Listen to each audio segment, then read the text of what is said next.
नमस्कार मित्रों, आपका स्वागत है आपके अपने चैनल सुरभि सेवा में। एक बार मैं फिर से आपके सामने उपस्थित हूँ एक नया श्लोक लेकर। श्रीमद् भागवत गीता के प्रथम अध्याय के तृतीय श्लोक का वर्णन आज हम समझेंगे। इसमें लिखा गया है कि पश्यताम पांडुपुत्राण नमाचार्य महितीम चमूम व्यूढ़ाम द्रुपद पुत्रेण तव शिष्येण धीमता। हे आचार्य, आपके बुद्धिमान शिष्य द्रुपद पुत्र धृष्टद्युम्न द्वारा व्यूहाकार खड़ी की हुई पांडु पुत्रों की इस बड़ी भारी सेना को देखिए। अब इसमें प्रश्न उठता है कि धृष्टद्युम्न द्रुपद का पुत्र है, आपका शिष्य है और बुद्धिमान है। दुर्योधन ने ऐसा किस अभिप्राय से कहा? दुर्योधन बड़े चतुर कूटनीतिज्ञ थे।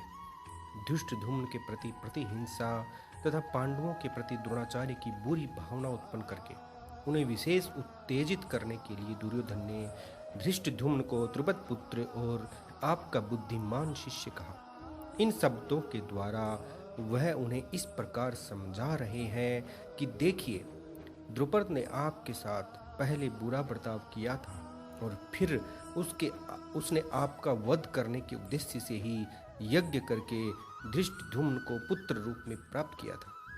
धृष्टद्युम्न इतना कूटनीतिज्ञ है और आप इतने सरल हैं कि आपको मारने के लिए पैदा होकर भी उसने आपको ही द्वारा धनुर्वेद की शिक्षा प्राप्त कर ली। फिर इस समय भी उसकी बुद्धिमानी देखिए कि उसने आप लोगों को छकाने के लिए कैसी सुंदर व्यूह रचना की है। ऐसे पुरुष को पांडवों ने अपना प्रधान सेनापति बनाया है। अब आप ही विचारिए कि आपको क्या कर्तव्य है। अब दूसरा प्रश्न यह उठता है कि कौरव सेना 11 अक्षौणी थी और पांडवों की सेना केवल 7 ही अक्षौणी थी। फिर दुर्योधन ने उसको बड़ी भारी महता क्यों कहा और उसे देखने के लिए आचार्य से क्यों अनुरोध किया? अब इसका उत्तर यह है कि संख्या में कम होने पर भी वज्र व्यूह के कारण पांडव सेना बहुत बड़ी मालूम होती थी। दूसरे यह बात भी है कि संख्या में अपेक्षाकृत स्वल्प होने पर भी जिसमें पूर्ण सुव्यवस्था होती है वह सेना विशेष शक्तिशाली समझी जाती है। इसलिए दुर्योधन कह रहे हैं कि आप इस व्यूहाकार खड़ी की हुई सुव्यवस्थित महती सेना को देखिए और ऐसा उपाय सोचिए जिससे हम लोग तुरंत ही विजय प्राप्त कर पाए।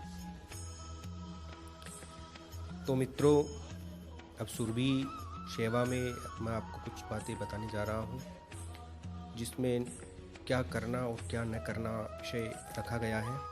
इसमें मैं आपको आज न करने योग्य शारीरिक चेष्टाएं उनके बारे में बताना चाहूँगा। इसमें लिखा गया है कि दोनों हाथों से अपना सिर नहीं खुजलाना चाहिए। दूसरी बात ये लिखी हुई है कि दांतों से नाखून, रोम अथवा केस नहीं चबाना चाहिए। तीसरा इसमें लिखा हुआ है कि अकारण मिट्टी के ढेले को नहीं फोड़ना चाहिए और तिनके नहीं तोड़ना चाहिए। चौथी बात इसमें लिखी हुई है कि जो मनुष्य ढेला मसलता है, नाखून से तृण काटता है, दांतों से नख काटता है, दूसरों की निंदा करता है तथा अशुद्ध रहता है, वह शीघ्र नष्ट हो जाता है। अपने शरीर और मुख, नख आदि को न बजाएं, अर्थात उनसे बाजे का काम ना करें। यदि शुभ की इच्छा हो तो नख से नख को नहीं काटना चाहिए। पैर से आसन को खींचकर नहीं बैठना चाहिए। और इसके आगे इसमें और भी बहुत सी बातें बताई गई है। इसमें आगे एक बात ये भी लिखी हुई है कि पैर से कभी पैर न धोएं, कांसे के बर्तन में पैर न धोएं और कुल्ला न करें। दांतों को परस्पर रगड़ना नहीं चाहिए। सिर, हाथ, पैर आदि को कंपाना और हिलाना नहीं चाहिए। पैर से पैर को न दबाएं और पैर के ऊपर पैर ना रखें। स्नान, दान, जप, होम, भोजन, देव पूजन, स्वाध्याय और पितृतर्पण ये कार्य उकड़ू बैठकर अर्थात घुटने मोड़कर नहीं करने चाहिए।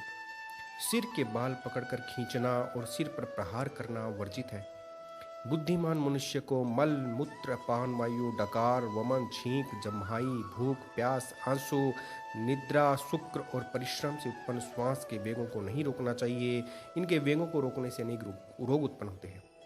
भोजन, देव पूजा, मांगलिक कार्य और जप होम आदि के समय तथा श्रेष्ठ पुरुषों के सामने थूकना और छींकना नहीं चाहिए। वायु, अग्नि, जल, सूर्य, चंद्रमा, ब्राह्मण आदि पूज्यों के सामने थूकना नहीं चाहिए। जहाँ जन समूह एकत्र हो, भोजन का समय उपस्थित हो, जप हो, होम, अध्ययन और अन्य मांगलिक कार्य होने वाले हों, वहाँ उस समय मुख या नाक से कफ का त्याग नहीं करना चाहिए। बहुत जोर से न हंसें और शब्द करते हुए अधोवायु न छोड़ें। मुख को बिना ढके सभा में न जोर से हंसे, न जम्हाई ले, न खांसे, न छींके और न डकार ही ले। अकारण थूकना नहीं चाहिए। अपने दोनों हाथों को पीठ के पीछे जोड़कर न रखें। गुरु, देवता और अग्नि के सन्मुख पैर फैलाकर नहीं बैठना चाहिए। तो मित्रों, आज हमने गीता के प्रथम अध्याय के तीसरे श्लोक के बारे में समझा और क्या करें क्या न करें के बारे में समझा। आप बने रहिए अपने चैनल सुरभि सेवा के साथ। इस सुरभि सेवा का मात्र एक उद्देश्य है कि इसके उपार्जित धन को हम गौ सेवा में लगाएं। इसके लिए आप ज़्यादा से ज़्यादा इस चैनल को शेयर, सब्सक्राइब, लाइक और बेल आइकन के बटन को दबाए रखें और ज़्यादा से ज़्यादा व्यूज़ इसके बढ़ाएं, ताकि हम इसमें एडवर्टाइजमेंट के द्वारा और यूट्यूब के द्वारा धन अर्जित कर जल्द से जल्द गौ माता की सेवा प्रारंभ कर सकें। आपका एक शेयर, एक लाइक, एक सब्सक्राइब गौ माता की खाने, रहने और पीने की व्यवस्था कर सकता है। इसी के मैं अपने शब्दों को विराम देता हूँ। जय श्री कृष्णा। राधे राधे।